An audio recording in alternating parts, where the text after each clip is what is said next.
Hello everyone. As in the previous lecture we have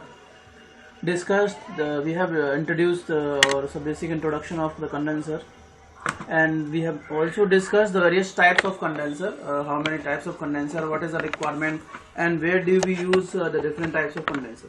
Okay, condenser क्या होता है, कितने टाइप के होते हैं और कौन सा कंडेंसर आप कहाँ यूज करते हैं, उस तरीके से these things we have covered in the previous lecture. इस वाले लेक्चर में हम क्या करेंगे, one by one we will discuss the working principle and working of different types of condenser. So the first type of condenser that we have already discuss in the previous lecture is the air cooled condenser. ठीक है, तो air cooled condenser क्या क्या होता है कि generally हम लोगों ने जो क्लासीफाई किया है वो कूलिंग मीडियम की बेसिस पे किया है. कूलिंग मीडियम का मतलब है कि कूल करने के लिए, ठंडा करने के लिए, कंडेंस करने के लिए हम कूलिंग मीडियम क्या यूज कर रहे हैं, क्या हम एयर को यूज कर रहे हैं कूलिंग मीडियम या लिक्विड को यूज कर रहे हैं. ठीक है, तो डिपेंडिंग अपॉन दैट, अगर एयर कूल्ड कंडेंसर की हम बात करेंगे तो जो आपका एयर कूल्ड कंडेंसर होता है वो टाइप का कंडेंसर होता है जिसमें आपका कूलिंग मीडियम क्या होता है, एयर.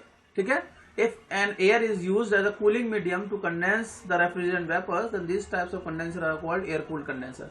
देख लेते हैं. An air cooled condenser is that type of condenser in which the removal of heat is done by the air और in which the condensing medium is air. Simply, ठीक है, एक पॉइंट में आप लोग डिस्कस कर सकते हो. अब इसमें होता क्या क्या है, उसके कंपोनेंट सुनो.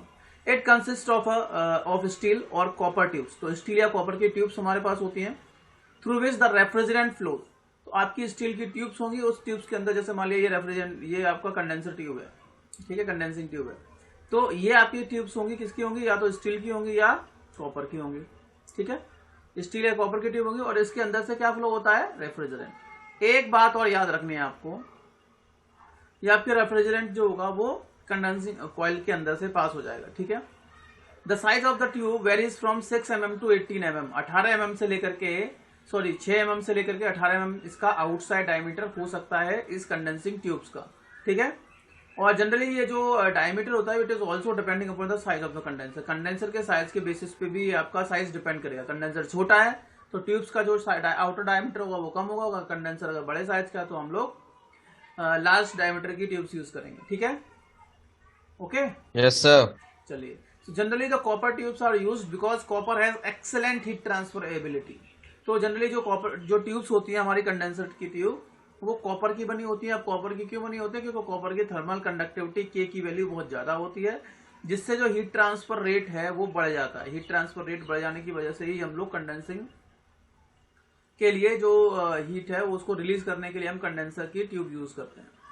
The steel tube condenser are used in ammonia refrigerant system. Very important question is asked. Very important question पूछा जा सकता है कि अच्छा ये बताओ कि जनरली हम लोग कॉपर की ट्यूब्स यूज करते हैं. ठीक है, कॉपर की जो भी आपकी हीट एक्सचेंजर्स होते हैं बेसिकली हम लोग कॉपर पे फोकस करते हैं. कॉपर पे इसलिए करते हैं क्योंकि हीट ट्रांसफर कैपेसिटी जो है वो अच्छी होती है कंडेंसर में.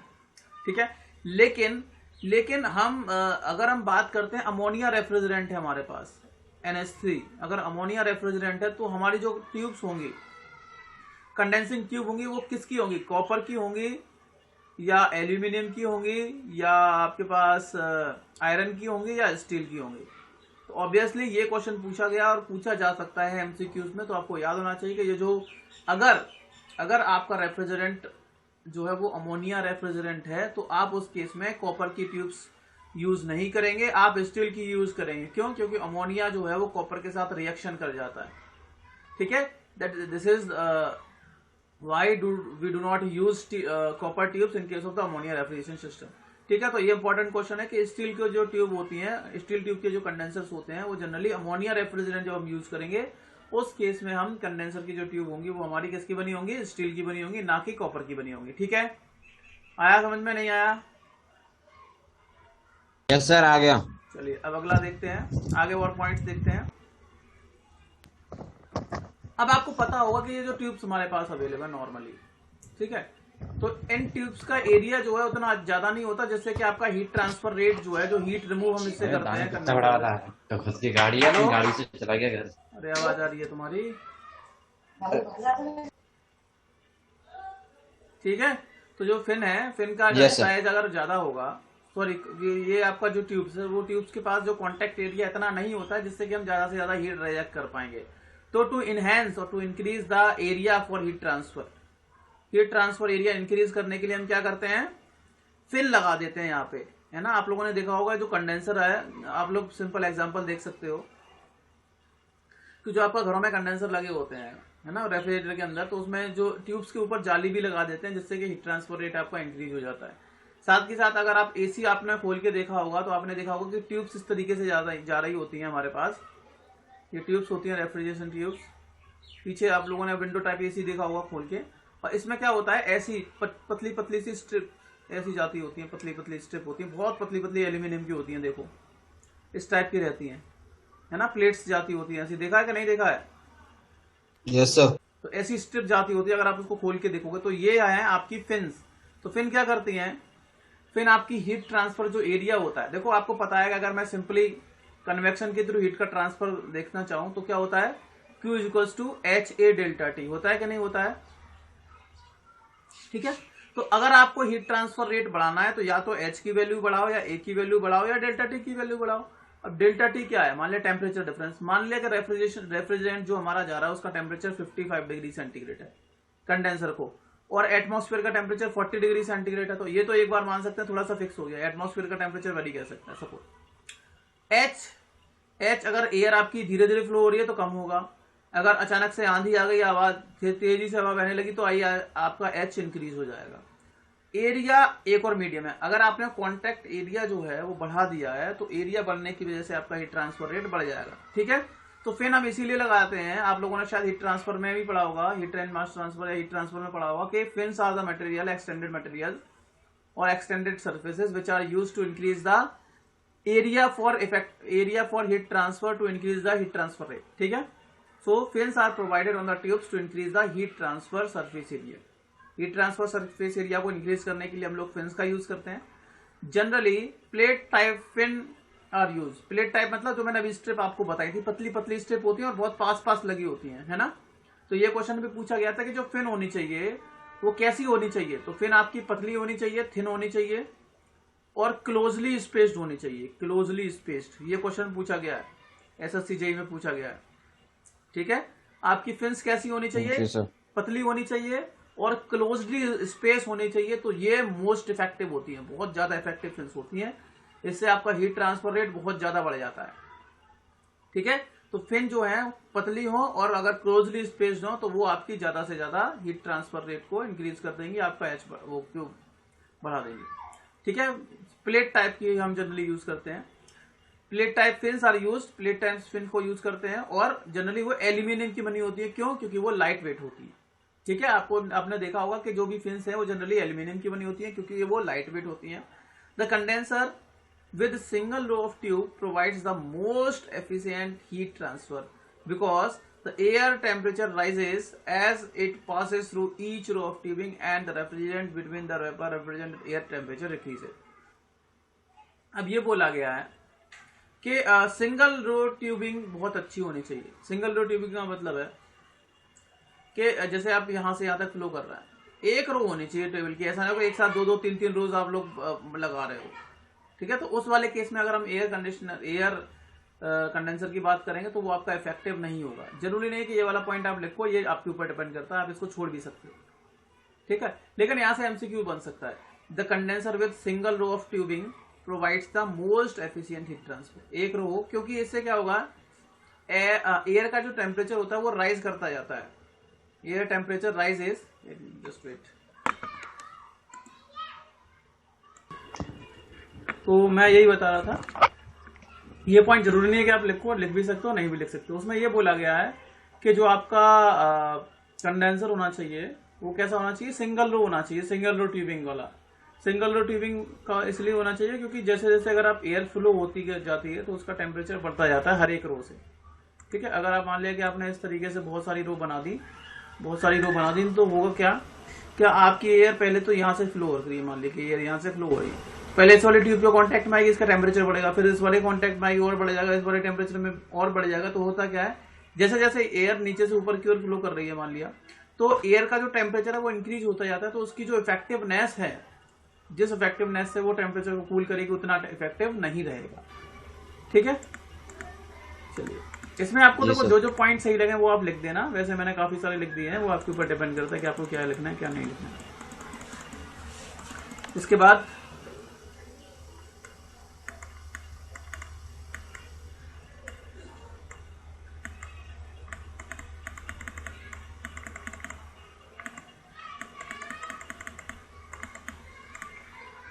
एक दो पॉइंट और हैं इसमें। Next is these condensers are generally use in small capacity refrigeration system. ठीक है, जो छोटी कैपेसिटी के रेफ्रिजरेशन सिस्टम है, कम कैपेसिटी के होते हैं, जैसे कि आपके डोमेस्टिक रेफ्रिजरेटर, घरों में जो रेफ्रिजरेटर होते हैं, फ्रिज होते हैं, उनके यहाँ उसमें यूज किया जाता है। वाटर कूलर्स जो होते हैं उसमें यूज करते हैं, फ्रीजर्स जो होते हैं उसमें यूज करते हैं, और रूम एयर कंडीशनर्स, जो रूम एयर कंडीशनर्स होते हैं उसमें भी हम इनको यूज करते हैं। ठीक है, the main advantage disadvantage of an air cooled condenser is that it operates at higher condensing temperature. अब देखो, एयर से अगर टेम्परेचर आपको रिमूव करना है तो ऑब्वियसली उसका जो कंडेंसिंग टेम्परेचर होना चाहिए बहुत ज्यादा होना चाहिए। अगर मान लिया कि आपको कंडेंसर को रेफ्रिजरेंट भेजना है सपोज 55 डिग्री सेंटीग्रेड का, तो कंप्रेसर को ज्यादा काम करना पड़ेगा। अगर यही में अगर मैं 45 पे भेजता तो कंप्रेसर को कम वर्क देना पड़ता है ना। तो ये हायर कंडेंसिंग टेम्परेचर पे काम करते हैं, इसीलिए वाटर कूल्ड कंप्रेसर से, इसीलिए ये थोड़े से ये डिसएडवांटेज है, बाकी सब ठीक है इनमें। ठीक है, the higher condensing temperature increases the compressor work. तो कंप्रेसर को जो काम करना पड़ेगा, कंप्रेसर को जो पावर देनी पड़ेगी, वो पावर कितनी हो जाएगी, ज्यादा पावर होगी, इसीलिए बस ये इसका डिसएडवांटेज है। बाकी ये वाले कंडेंसर बहुत ठीक रहते हैं, लाइट वेट होते हैं। ये सिंपल डायग्राम है इनका, this is a simple diagram of A air cooled condenser. ठीक है, तो ये आप देख रहे हो, ये आपकी कंडेंसर ट्यूब जा रही है इस तरीके से, है ना, और ये पतली पतली जो स्ट्रिप दिख रही है, ये आपको क्या है, ये आपकी फिन्स है, ये आपकी क्या है, फिन है सर। जैसे उसमें वही मतलब फ्रिज में फ्रिज में पीछे पतली पतली सी जा रही होती है ना, वही है। Yes sir. चलो, अब यहाँ से क्या होगा, इनलेट, यहाँ से आपका रेफ्रिजरेंट कंडेंसर के अंदर जाएगा, कहाँ से, कंप्रेसर के बाद। ठीक है, जाने के बाद फिर यहाँ जाएगा, यहाँ के बाद ये वेपर्स जो होंगी वो धीरे धीरे करके लिक्विड में कन्वर्ट होना स्टार्ट होगी, और लिक्विड में कन्वर्ट होना स्टार्ट होगी, और लिक्विड के अंदर करना स्टार्ट होगी, और कन्वर्ट होते जाएंगे, और हीट रिजेक्ट होती जाएगी यहाँ तक, और जैसे ये यहाँ तक पहुंचेगा तो क्या हो जाएगा, ये लिक्विड में बदल जाएगा, ये आपकी लिक्विड में बदल जाएंगी। ठीक है, तो यहाँ पर तो वेपर होती है, रेफ्रिजरेंट की वेपर्स मिलेंगी आपको, और यहाँ पर लिक्विड मिलेगा। तो ये फिन है, एयर के थ्रू आपका हीट का ट्रांसफर इन फिन्स को होता रहता है, और आपका जो रेफ्रिजरेंट है वो वेपर से लिक्विड में कन्वर्ट हो जाएगा। This is the way when this your condenser works. अब इसमें देखो क्या होता है, ये तो आपका सिंपल हो गया नेचुरल कन्वेक्शन टाइप। ये क्या हो जाएगा, natural convection type. Natural convection type of condenser is that condenser in which we do not use any fan. कोई भी फोर्सिंग डिवाइस यूज नहीं करते कूलिंग मीडियम को फोर्स करने के लिए। ठीक है, तो इसमें हम कोई भी ना तो फैन लगा रहे हैं, ना ब्लोअर वगैरह कुछ नहीं लगा रहे हैं जिससे कि आप हीट को रिजेक्ट करोगे, है ना, कोई पावर नहीं दे रहे हैं। तो ये क्या हो रहा है, by the natural convection process if the heat is transferring takes place, तो वो आपका नेचुरल कंडेंसर होगा। वहीं अगर इस कंडेंसर के ऊपर मैं एक बड़ा सा फैन लगा दूं, ऐसे करके एक बड़ा फैन लगा दिया है, तो क्या होगा, अब ये एयर को इसके ऊपर से ब्लो करेगा, या तो ब्लो करेगा या सक करेगा, दोनों में से एक ही ऑप्शन होंगे। तो हीट ट्रांसफर रेट जो है आपका, एच की वैल्यू इंक्रीज हो जाएगी, तो हीट ट्रांसफर रेट बढ़ जाएगा, तो वो आपका कैसा हो जाएगा, फोर्स्ड कन्वेक्शन टाइप हो जाएगा। ठीक है, तो जो आपका एसी होता है, एयर कंडीशनर के पीछे जो उसमें जो कंडेंसर होता है, विंडो टाइप जो होता है, या विंडो टाइप देखो, स्प्लिट में देख लो, उसमें कंडेंसर में भी एक फैन लगा होता है, तो वो आपके फोर्स्ड टाइप के होते हैं। और जो फ्रिज होता है, फ्रिज जो आपको फ्रिज रेफ्रिजरेटर होता है, उस रेफ्रिजरेटर में नेचुरल कन्वेक्शन होता है। रेफ्रिजरेटर में नेचुरल होता है और फोर्स्ड होता है एयर कंडीशनर में। ठीक है, चलिए, तो ये वाली क्लास हम यहीं फिनिश करते हैं, बाकी चीजें नेक्स्ट क्लास में डिस्कस करेंगे। एक बार और देख लेते हैं कि इसमें और कुछ है कि नहीं एयर कूल्ड में, बस यही है। इसके बाद नेक्स्ट क्लास में हम वाटर कूल्ड कंडेंसर को डिस्कस करेंगे। ठीक है, ओके, यस सर। चलिए, so you can leave now.